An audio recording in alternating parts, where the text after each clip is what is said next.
Good morning, guys. Elanie Beckett from Oh My Soul Yoga Veda here on the Change Creator SA page to continue the talk that I started a couple of days ago on how to declutter your life with the goal of decluttering your mind. Once we have more space in our lives, we have less thoughts that are troubling and less thoughts running around, less concerns milling through our mind about things that need to be done in our environment. So by simplifying our environment, we free up the mind to deal with issues, to process events, to get creative, to work on things that bring us joy. So my question today, I don't have a new task for you, but I do want you to share with me, what has been your experience? Have you started this decluttering process? Have you made the decision that it is something that you want to do? Have you done some exploring into your own mind and into your own dreams, starting to think about who it is that you would ultimately love to become if all things were possible? So one of the big things that I noticed when I started decluttering my life and started getting rid of all the things that were taking up space in my space, taking up space in my head, was that specifically after you've done that day one exercise that I gave you, or well, I think it was day 3, exercise that I gave you to pack up your house as if you were going to move house. It's a hell of a job, isn't it? So if your house looks like my house used to look, then one day is not enough. You're going to need another day or two to pack up all of your stuff, to pack up the things that are taking up space in your space and everything that's unnecessary. So that's why I'm not going to give you a new task for today. But I do want us to do a bit of a check-in. I would love to hear, what is your experience? Because from my experience, what I realized on that day, it took me 3 days to pack up my house. I wasn't able to do it in one day, and I had help. It still took me 3 days, if not longer. And what I realized, even after the first day of packing, was that my house started to sound different. Maybe you experienced that. What I did experience was that I felt a sense of freedom walking into my bedroom, and it's a strange kind of calm. It felt like, when you see movies and things and everything looks neat. When your environment is neat, you experience a sense of calm. And that's what I had. I did have a little bit of frustration because even on the first day, I found that I needed stuff that I'd already packed away. But that was perfectly okay, because then I could take them out knowing that, okay, I really do need this. So I would love to hear from you. How did you feel? And what was your experience after your first day of packing up? Because one of the things that I realized at the end of my 3 or 4 days of packing up was how much time I needed to accumulate stuff. Now hear me out. This is a cycle that we get trapped in. We need more stuff because we see advertisements, we see beautiful clothes, we see things that our friends have that we enjoy, and then we want it for ourselves. And in order to accumulate things that bring us joy in our environment, we have to sacrifice time, right? Because we have to go to work, we have to earn a salary. In most of our realities, more hours spent working equals more money, especially if you are full-time employed. You'll find that a half-day job doesn't normally pay as much as a full-day job. So what do? We go for the full-time job. More money needs higher levels of skill. In order to obtain more skill, we need more practice, more experience, or more studies. So ultimately, in order for us to obtain a job or employment opportunity or whatever it is that pays us more money, we have to put in more time, either more time studying or more time at the office. So if you had more free time, what would you spend it on? Would you spend it on making memories with your kids? Do you have a passion in the form of a craft or writing? Perhaps you're a musician or an artist. If you had more time, what would you do? Would you spend it in nature? Would you spend it creating? Would you spend it helping other people in the form of counseling or whatever service it is that really speaks to your heart? Why aren't you doing the things that you love? Why aren't you contributing to animal welfare if that's your passion? Why aren't you actively involved in doing stuff for the environment if that's your passion? Why aren't you cooking more? Why aren't you laughing more? Why aren't you playing more? Because you don't have time. because you're stuck at the office, because you're stuck behind your computer, because you're spending your time doing the thing that brings you the money that you feel that you need to accumulate the stuff that you think will bring you happiness.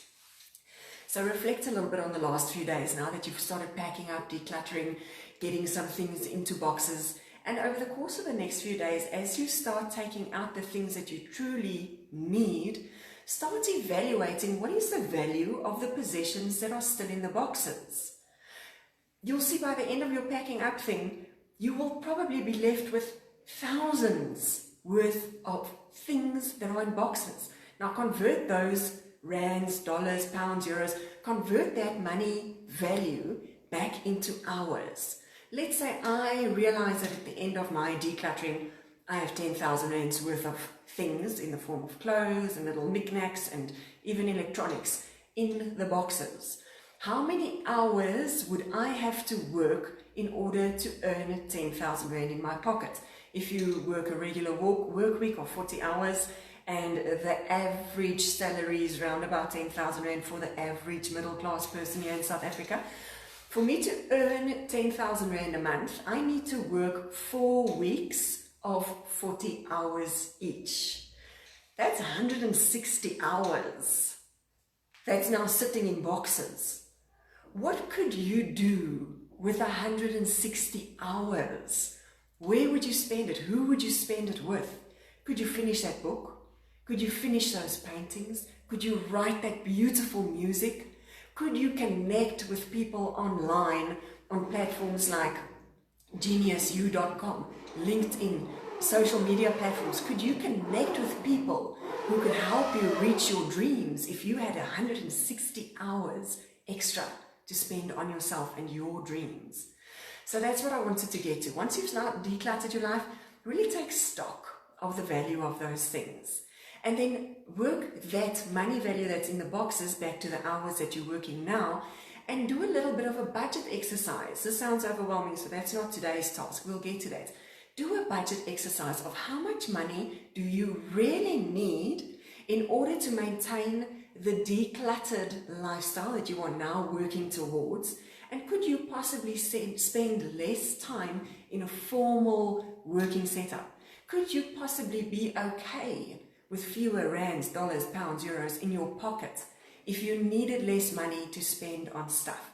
If you needed to spend less on clothing, less on furniture, less on entertainment, less on the things that you've now discovered don't really matter. So I'm on first today in this session because Stanley is still stuck in a meeting. He will be joining us shortly on his talk on coping during these 21 days of lockdown, or if they carry on longer. But that's the message that I wanted to bring to you today, is to take stock and really convert the things that are taking up the space in your environment back into rands or pounds or euros, whatever. Convert it back into your currency and get a money value on your time, and realize or decide for yourself if it is really worth spending all of those hard-earned currencies on the time that it's robbing from you, that you could be spending with your family, could be spending with your kids, could be learning a skill in a direction of something that you're truly passionate about. Maybe you want to go diving, horseback riding, hiking on a mountain. Maybe you want to go and climb Everest. What are the things that you keep on putting off because you don't have the time? You don't have the energy because you're spending your time and your energy fulfilling other people's dreams, building other people's businesses, putting money into other people's pockets and putting money into your own pocket that you end up spending on things that are taking you further and further from your real dreams. Guys, life is so short. If you have had the privilege of living through the tragedy of losing people, you'll realize that the one regret that we have is never that we didn't buy another thing. Our regrets are never that we didn't surround ourselves with more stuff. Our regrets are that we didn't do more things, achieve more dreams, explore ourselves, meet ourselves, and really get to know the being inside. Our regrets are that I didn't get to know my kids better. Now that while they're still small, by the time I look into the eyes of a 30-year-old stranger that lived in my house for 18, 19, 20 years, was it worth it? Was it worth spending 8, 10, 12 hours a day at the office so that I could earn more money to spend on more stuff? That, see yourself in 10 years from now. Oh, excuse the noise, someone's drilling something. Look at yourself potentially 10 years from now and look at the things that are around you today. How many of those things are you still going to own in 10 years' time? You know, that couch that I'm so protectively covering with a sheet during this lockdown because my kids eat on it and I don't want it to be a mess. I'm not going to have that couch in 10 years' time. I'm probably not going to have this scarf 10 years from now. It's going to be full of holes. The things that surround me now are going to break. They're going to disintegrate. I'm going to get tired of them or just replace them with something that fulfills my need a little bit better. So do I really have to give all of my time to buy things that are so temporary? When in 10 years from now, I don't want to look into the eyes of a child that I raised, that I didn't have time for while it mattered. So that's my message to you today. Take some stock, evaluate, and decide what your time is worth. I'll be joining you again a little bit later. Stanley will speak to you next about coping with the lockdown, and I will catch you again tomorrow for the yoga session. Thank you for joining me.